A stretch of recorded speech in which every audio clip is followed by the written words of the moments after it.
মাগুরায় ৮ বছর বয়সী শিশুকে ধর্ষণের ঘটনা দেশজুড়ে তীব্র ক্ষোভের সৃষ্টি করেছে।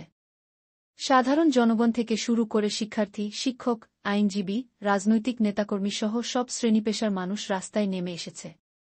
ঢাকাসহ দেশের বিভিন্ন স্থানে বিক্ষোভ, মানববন্ধন ও সড়ক অবরোধ হয়েছে।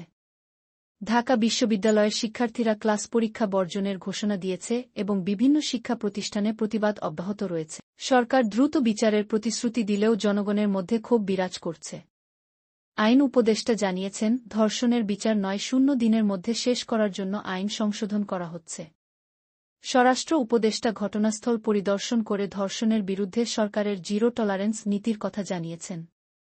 তবে অনেকেই তার পদত্যাগ দাবি করেছে, বিশেষ করে ঢাকা বিশ্ববিদ্যালয়ের শিক্ষক নেটওয়ার্ক। ঢাবি শিক্ষার্থীরা রাজু ভাস্কর্যে বিক্ষোভ ও মশাল মিছিল করেছে। তারা বিশেষ ট্রাইব্যুনাল গঠনের মাধ্যমে দ্রুত বিচার ও ধর্ষকদের সর্বোচ্চ শাস্তি নিশ্চিতের দাবি জানিয়েছে। একই সঙ্গে রাজনৈতিক পৃষ্ঠপোষকতায় অপরাধীদের পার পেয়ে যাওয়ার অভিযোগও উঠেছে।